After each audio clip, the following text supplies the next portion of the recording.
үй бүлөлүк кландык башкарууга каршыбыз деп бул жерде жазылып турат. Мен дагы бул маселеге басым жасап айтып кетким келет. Тилекке каршы Кыргызстанда бүгүнкү күндө үй бүлөлүк башкаруу, трайбалисттик башкаруу, кландык башкаруу жана тууганчылык менен башкаруу коркунучу кайрадан пайда болду.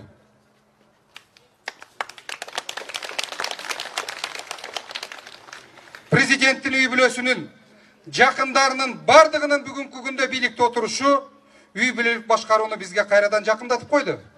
Каалайбызбы, каалабайбызбы, айтабызбы, айтпайбызбы, үй бүлөлүк башкаруу кайрадан коркунучка алып келди бизде. Акыркы убактардагы ар бир уруулардын, ар бир трайбтардын чогулуп алып, чогулуштарын өткөрүп, өздөрүнүн съездерин өткөрүп, кайрадан мамлекеттик башкарууга, бийликке ачык жана жашыруун сунуш кылып кызматка киргизип атканы бизди кайрадан трайбтык жана кландык башкарууга алып келип койду.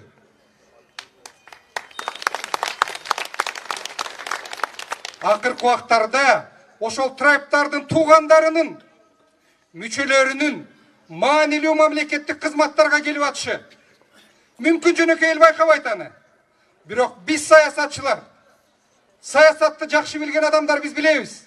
Ошол тууганчылдар, трайбтар жана кландар кайсы жерге кызматка коюп атат дегенде биз бардыгын байкап көрүп турабыз.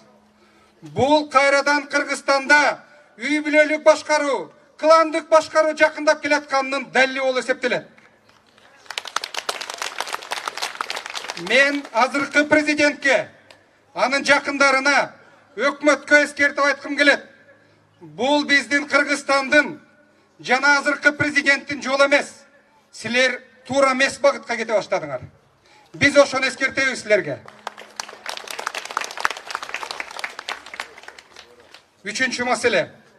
Оппозиция маселеси. Биздин Кыргызстанда бийлик эч убакта жок болгон эмес. Бийлик дайыма күчтүү болгон.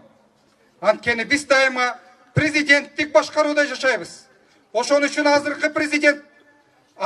президент Атамбаев айткандай эле парламенттагы, өкмөттагы, кошоматчылар дагы, жергиликтүү бийликтин өкүлдөрү дагы бардыгы бүрдүгүн тапырап, мурдагы президентти сатып, азыркы президентке кирип барышты.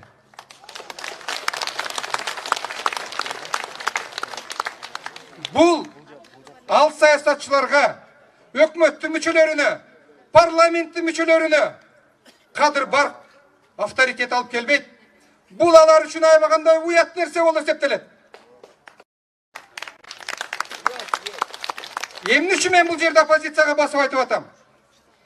Кыргыз мамлекети, кыргыз коому, мен азыр айтып кеттим, бийликке эч убакта кемчил болгон эмес. Кыргыз коому дайыма оппозицияга кемчил болгон. Кыргыз коомунда оппозициялык маанайдагы коом, оппозициялык маанайдагы саясатчылар, граждандык коом жана массалык маалымат каражаттары жетишкен эмес. Ошон үчүн азыркы президент дагы, мурдадагы бийликтер үстөмдүк кылып кетишкен. Мына ушул бүгүнкү күндө биздин көптөгөн саясатчылардын, топтордун, партиялардын, коомдун бөлүгүнүн мен оппозиция болушун чакырар элем. Анткени жакшы коомдо, жакшы мамлекетте оппозициянын саны көп болот.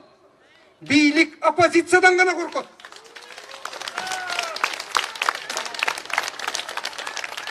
Бийлик башка нерседен коркпойт.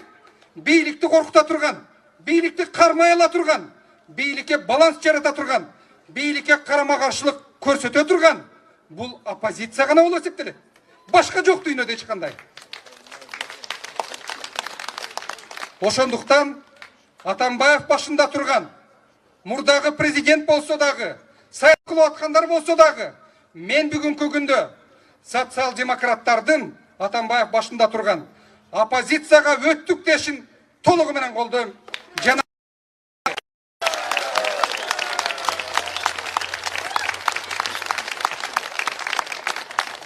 себеби социал-демократтарга окшогон партиянын, Атамбаевке окшогон саясатчынын жана Атамбаевти сатпай жанында отурган депутаттардын, саясатчылардын партиялаштарынын оппозицияда болгону бул өлкөбүз үчүн эгерде кимдир бирөөлөр түшүнсө, бул аябагандай маанилүү нерсе болуп эсептелет. Муну ага келгенде көпчүлүк түшүнөт.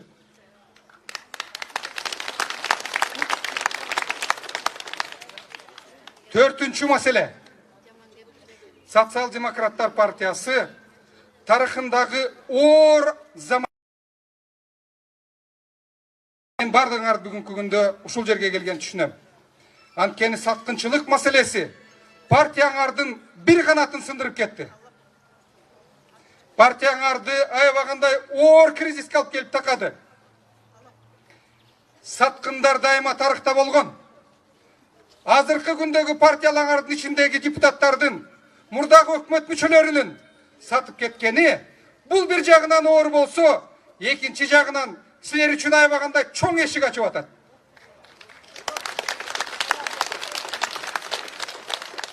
Кризис маселеси Кытайлардын иероглифи боюнча бул бир жагынан кризис болсо, экинчи жагынан бул жаңылык болуп эсептелет.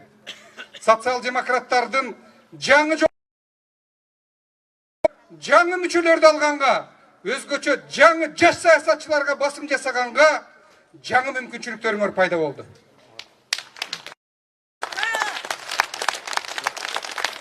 Саткындар дайыма болгон, азыр дагы сатат, келечекте дагы сатат. Бирок азыр жаңы партия болуп, күчтүү партия болушуңарды мен саясатчы катарында, саясатты мыкты түшүнгөн адам катарында мен аябагандай каалар элем.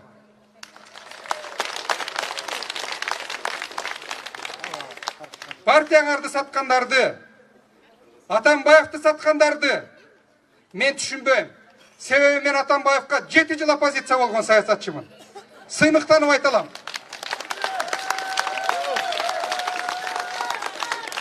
Бирок мен президент Атамбаевга саясатчы болгом. Каршы турган оппозиция болгом.